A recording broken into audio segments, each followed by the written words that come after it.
So today I have another trade breakdown that I'm going to share with you guys. There's going to be a lot to learn, so stay for the whole video and I hope you enjoy. Okay guys, welcome to another trade recap. I'm going to go through this trade that I took on euro dollar. This was on Thursday, so pretty recent. So I thought I'll just go through it with you guys. Hopefully you'll learn something. Hopefully maybe you'll be able to give me some inputs. And yeah, let's go for it. So this is the daily chart, as you can see up there. And my bias was bullish, right?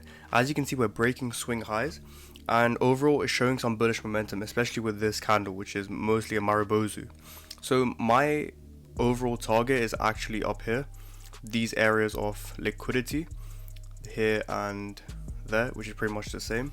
So that's my overall target, and the big figures near around there.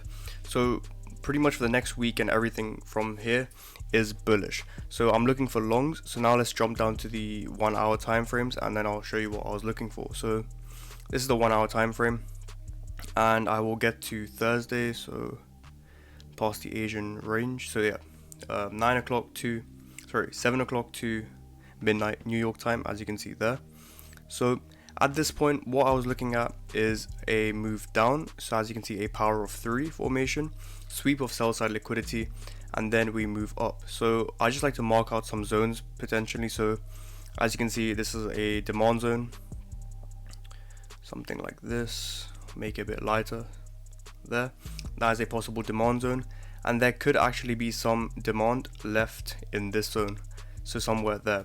So this is what I was pretty much looking for, and basically, as I said before, move down and then up, taking out sell side and then moving to the upside. Pretty much simple, power of 3. So now let's jump down to the 15, and I'll just label it how I would label it normally. So we got sell side liquidity there, I'll put it there, and the important thing is the opening price, the midnight opening price, which is that. As you can see, this is what it opened at this price. So we really want to be buying below the opening price and selling above the opening price. So since I'm long and since I'm bullish on the euro, I'll be looking to buy below this price. If it's above, I can buy, but it's just a low probability trade, so why would I want to get involved in that? So now let's play price forward and see what happens.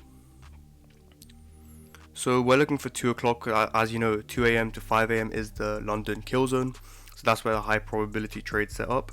So as you can see there, 2:45, we have another sweep. So we've already taken this sell side liquidity, but we come down again at 2 a.m. our time of the London kill zone and take out this liquidity, and as you can see, it leaves a nice wick. So jumping down to the 4 minute, which I'm pretty sure I took this trade on, it was a 4 minute. I keep switching between the 4 and 5, whichever one sets up an entry, I take it. So this is a swing high, as you can see. So at this point, I'll be looking for this to break. This will be my break in market structure. So now if we play price forward, okay, that's a wick. So it's a break, but it's with a wick, so it could be just a liquidity sweep and then a move further down.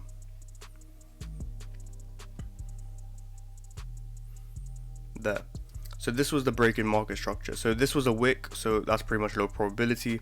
Then we had this swing high and another break in market structure. So if I zoom in on this 4 minute time frame, guys, but there, that's the break in market structure, and there's a fair value gap right here, so I can just draw it there. Simple fair value gap, put our entry at this candle, and as you know, covering this candle right here. But I like to just increase my stop just to give some more breathing room, so I go for a 7 pip. Guys, if you want to be part of a Discord community with like-minded individuals, then make sure to check out the free Discord down in the description below. Thanks a lot, guys. There, standard. Give some more breathing room, and then a standard 2R fixed. Obviously, you can target more levels of liquidity, which I'm actually testing right now. So the Asian high, there's a lot of liquidity above there. As you can see, relatively equal highs there. I'll just draw that out for you. There, relative equal highs there. So we could actually have done something like this and then gone all the way and taken it out, which it did, but that's not according to my plan as of yet. So this was the entry, and then literally in the next candle we take it in, tagged in, and then boom, 2R. Simple. It was a pretty quick trade as well, actually. To be fair, I'm going to be pretty transparent with you guys. I actually took this trade, but my take profit was around here because I just put in the wrong number, honestly, and I'm quite annoyed at myself at that. So instead of getting a 2% win, I got around a 1.6%, and I'll show that on screen right now as well. So pretty annoyed at myself, but I guess these are the mistakes you make and you can only learn from them, right? So hopefully I don't make it again. And that was a trade recap. Hopefully you learned something new. So that's another trade breakdown. As you can see, I'm up around 3% on my funding challenge. So I'll keep letting you guys know how that's going. But until next week, see you guys. Happy trading. Stay safe and yeah.